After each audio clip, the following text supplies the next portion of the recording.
Ça m'a pris longtemps pour comprendre ce que ce cours est véritablement, que je peux me tourner avec bonheur vers cet enseignement, vers ce livre, vers ces leçons. Pour moi, c'était longtemps un instrument pour ramasser des informations. L'ego adore d'amasser des informations et ensuite les passer plus loin dans une façon ritualisée. Le cours en miracle ne sert pas pour ramasser des informations. De, D'un côté, il est là pour nous montrer quelle magnifique œuvre nous est donnée ici et de l'autre aussi pour nous réaliser nous-mêmes lorsque nous reconnaissons que ce n'est pas un livre comme un autre, mais également qu'il a également il y a inclus de l'explosive parce que ce livre nous amène dans un tout à fait autre niveau dans notre vie et nous commençons à lire ce cours totalement différent. Nous commençons à lire avec attention, avec une attention aimante. Et lorsque nous avons une attention aimante envers ce livre, les mots commenceront à avoir une autre signification. Souvent, il peut arriver que nous lisons ces mots, ces phrases, et nous leur donnons notre signification que nous avons appris. L'invitation est lis ces leçons, le livre de texte ou le livre d'enseignant pour enseignants, lis-les avec une attention aimante, qu'une grande attention aimante.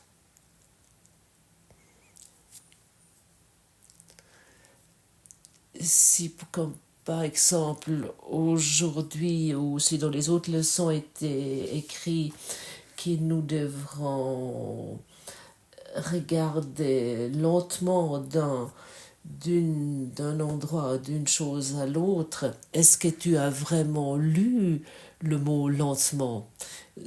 Nous ne savons maintenant souvent plus ce que ça veut dire lentement ou la lenteur.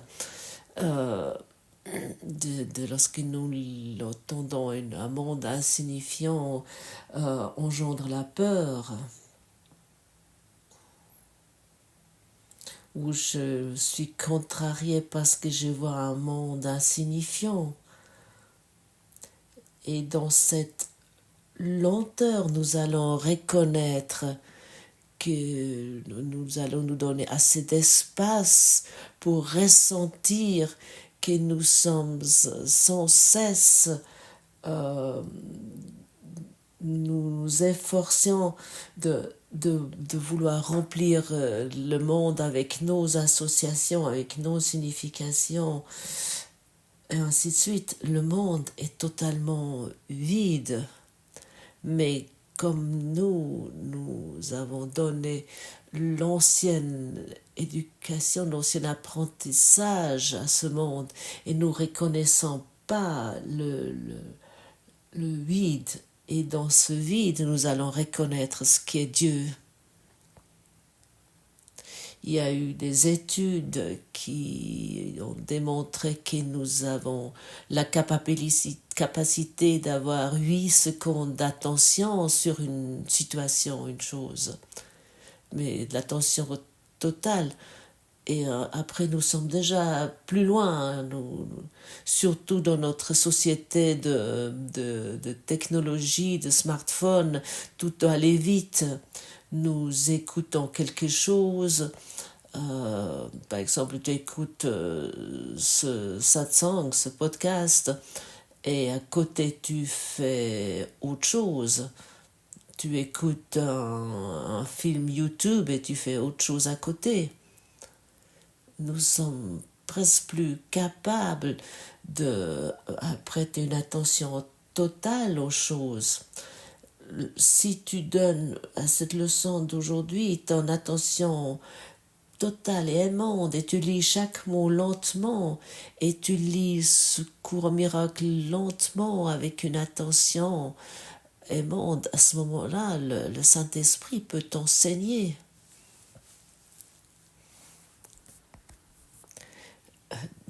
Dans le passé, j'ai pensé, waouh, ça je dois lire vite, vite, pour avoir de plus en plus d'informations, pour comprendre.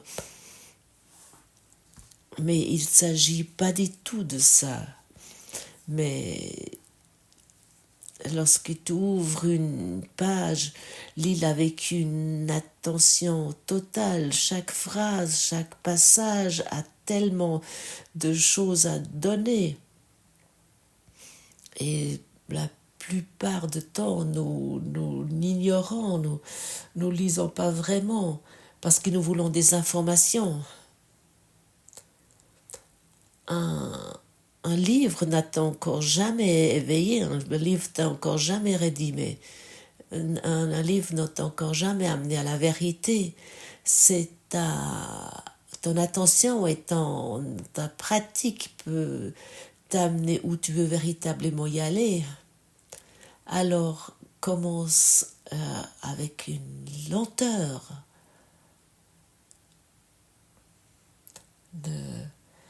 Ne speed pas par-dessus. C'est vraiment important de comprendre ceci. Saute pas d'une chose à l'autre. Et là, il y a ça, et puis celui-là, il a dit ça, et celle-là, elle a dit ça. Et là, je reçois encore une information avec ce livre, et puis encore ça, et encore autre chose. Et après, j'aimerais encore avoir cette information, et j'ai encore besoin de cette information. Et ça, je n'ai pas compris parce que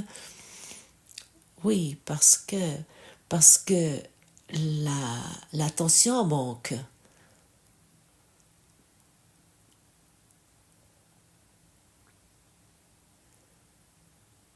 Tu es un être illimité et aimante. Et ce cours a la possibilité, la qualité d'éveiller ceci en toi, que tu es illimité. Et là, nous devons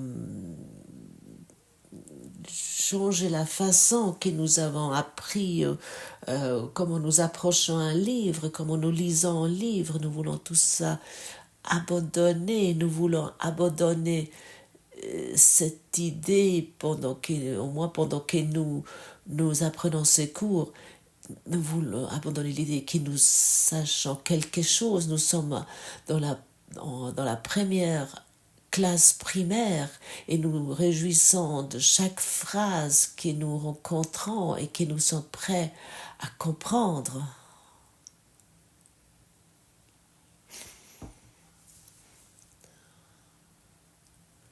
Pour moi, ce cours est devenu une œuvre de vie. Et j'aime bien me rappeler à mes débuts où j'ai rencontré ce cours et j'ai commencé à lire avec ma ancienne façon et après le prochain livre et j'ai pensé que ça me donnerait encore plus d'informations et encore un autre livre et encore peut-être et là je trouvais quelque chose, je pourrais trouver quelque chose et tout ça c'est pour se disperser. Et l'ego adore que nous nous dispersons. Il te dit aussi, allez, nous apprenons ce cours ensemble. Nous avons que besoin assez d'informations et après nous les utilisons de notre façon. Et à ce moment-là, nous pouvons après aussi commencer à enseigner. Et après, nous pouvons nous présenter comme un contenu d'information, mais nous sommes toujours encore un contenu, quelque chose. Mais tu es illimité comme l'amour de Dieu. Et j'ai l'impression que la plupart de l'élève de cours au miracle, ils tombent dans le même piège. Ça doit aller vite. Puis si ça va pas assez vite, alors je vais encore voir ailleurs. Il faut une patience énorme et ça va t'amener dans la paix. Laisse-toi le temps. Prends le temps, au moins avec ce cours. Il n'y a rien qui va partir.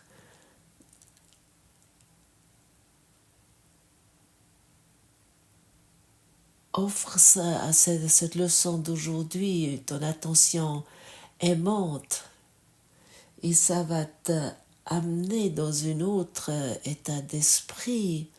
Tu vas sortir de ta routine. C'est fascinant.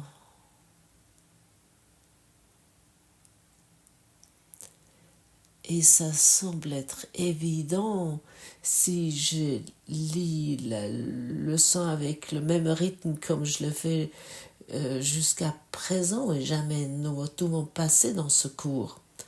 Et j'ai besoin de 10 ans, 20 ans ou je ne sais pas combien de temps. Pendant des multiples années, j'ai fait cette erreur pour pouvoir te montrer que tu peux commencer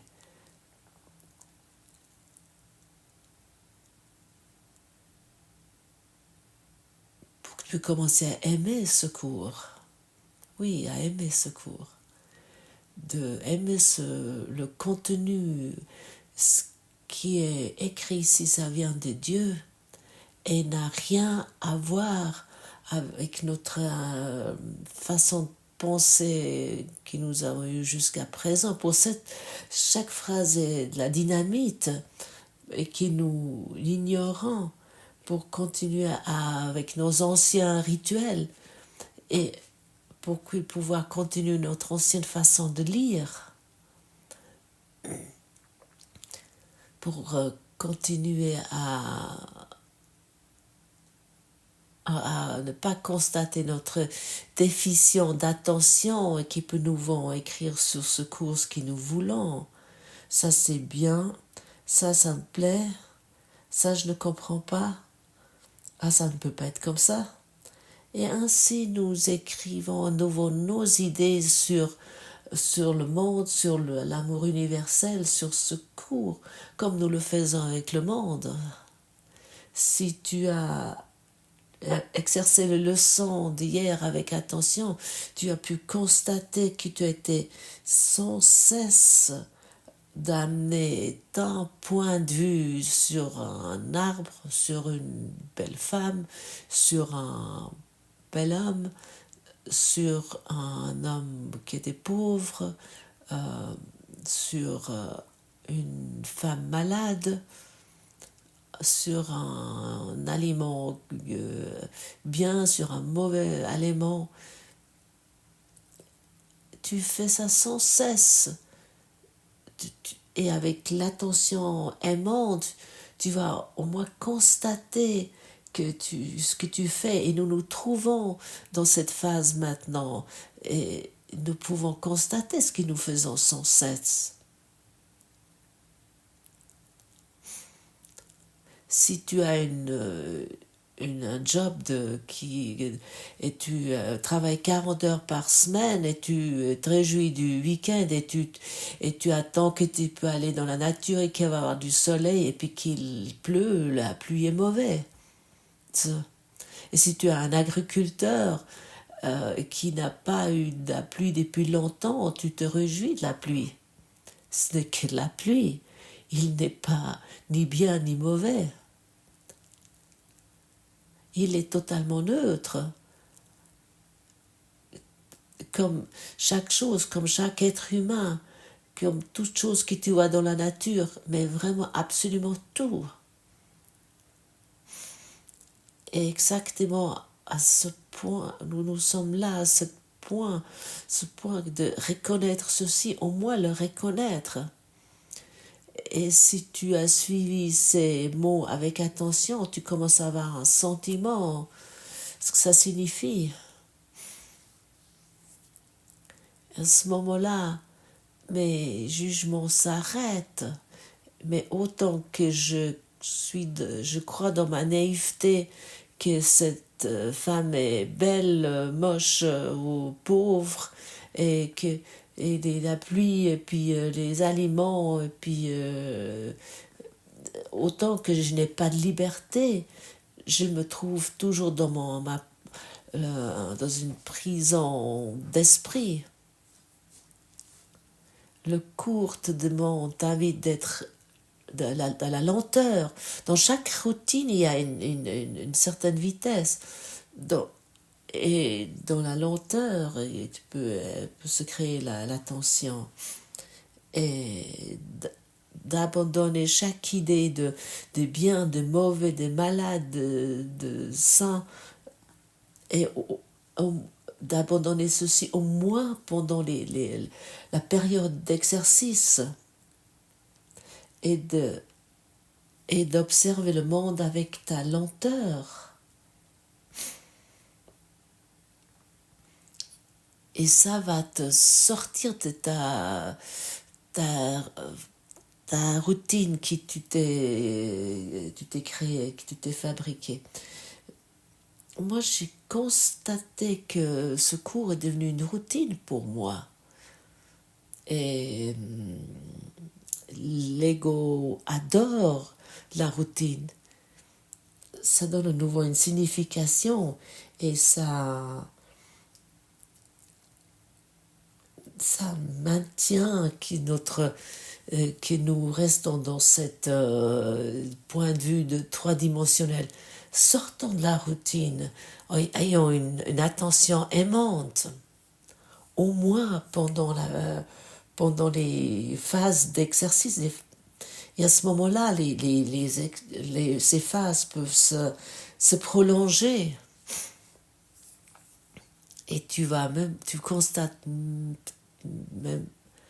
même pas que, en fait, tu peux pratiquer cette leçon sans que tu aies besoin de penser. Et tu vas te sentir de plus en plus libre. Et ça sont les instants sains du moment que nous projetons plus rien sur ce monde.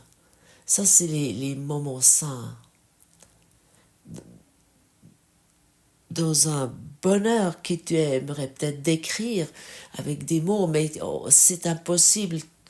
Il n'y a pas de possibilité de trouver des mots pour cette beauté.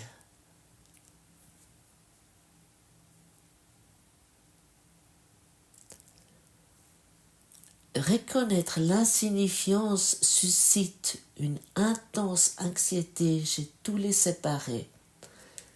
Cela représente une situation dans laquelle Dieu et l'ego se défient, l'un l'autre d'écrire leur propre signification dans l'espace vide qui fournit l'insignifiance.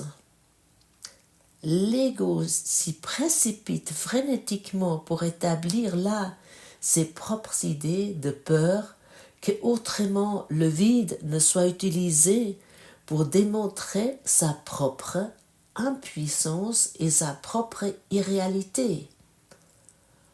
Or, on sait là seulement, il a raison. Tu connais ça, l'ego, il se précipite frénétiquement et puis donne toute sa signification à chaque chose. Car s'il ne fait pas ceci, tu vas reconnaître à quel point les choses qui l'insignifiant n'ont vraiment pas de signification.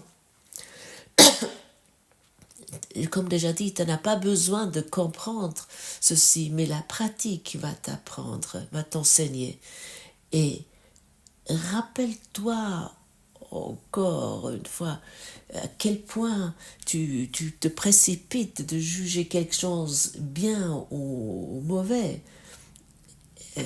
Et abandonnant ceci, il ne s'agit pas de trouver quelque chose bien. Il s'agit uniquement de reconnaître à quel point je me garde dans la petitesse si je donne ma signification. Tu te mets sans cesse dans la peur. Par conséquent, il est essentiel que tu apprennes à reconnaître l'insignifiant et à l'accepter sans peur. Vraiment, l'accepter sans peur. Seulement ça, rien d'autre. La leçon me demande aujourd'hui de reconnaître que ce que j'ai créé comme insignifiant et de reconnaître sans peur. Ok, Saint-Esprit, je te donne cette prédisposition d'accepter ceci, et à ce moment-là, tu vas pouvoir expérimenter quelque chose de nouveau. Mais si je n'ai pas cette prédisposition, je crois que comme je vois le monde est juste, je vais toujours m'expérimenter de la même façon. Et je continue comme maintenant, comme dans le passé, au lieu que je continue comme Dieu m'a créé. Et comme nous avons lu hier, que sous les choses que nous avons projetées, ou sous les mots que nous avons dit, il y a les mots de Dieu, que nous trouvons l'amour et la paix.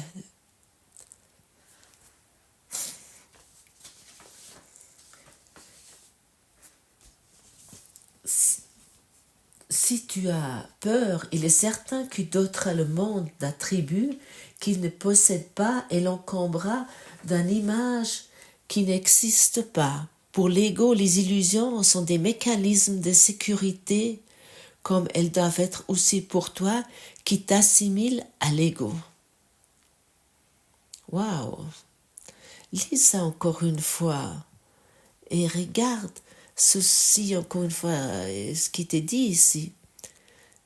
Ce que toi tu écris sur ce monde, ce sont des mécanismes de sécurité et que tu les protèges. Tu les protèges comme une lionne, c'est petit. Ce sont des mécanismes de sécurité qui te garantissent que tu t'assimiles toujours à l'ego et que tu te crois toujours avec l'ego. Et la plupart des gens, ils lisent ça et puis ils disent « Ok, mécanisme de sécurité, ok, c'est bien. » Non, vraiment digère ceci. Comprends quelle dimension t'est servie ici. Qu'est-ce qui t'est proposé ici?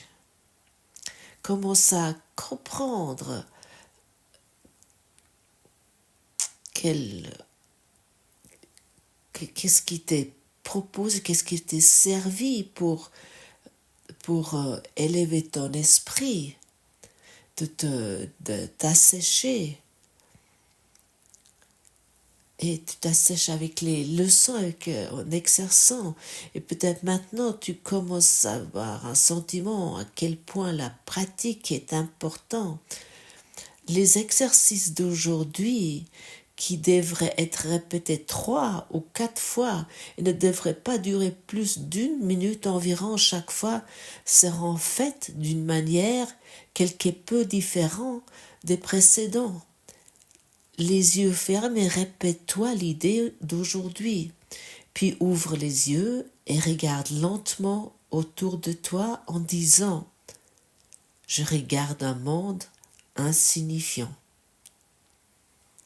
Répète-toi cet énoncé tout en regardant autour de toi, puis ferme les yeux et conclue par « Un monde insignifiant engendre la peur parce que je pense être en compétition avec Dieu. » Et nous regardons lentement et nous répétons ces phrases lentement. Je regarde un monde insignifiant. Waouh! À quel point c'est fou que je regarde un monde insignifiant et comment c'est bien d'expérimenter ça, mais qu'est-ce que c'est extraordinaire de reconnaître ça.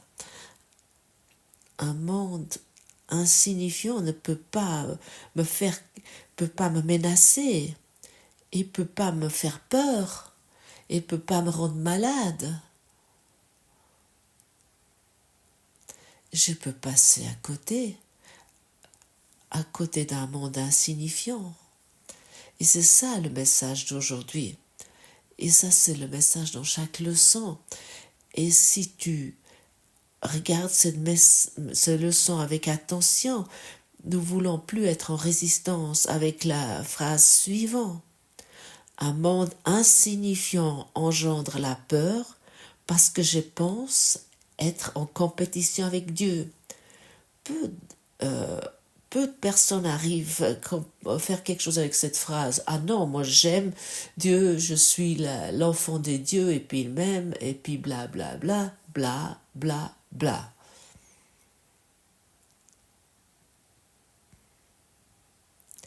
Ça c'est pour les tièdes qui donnent leur propre signification et qui ne veulent pas comprendre.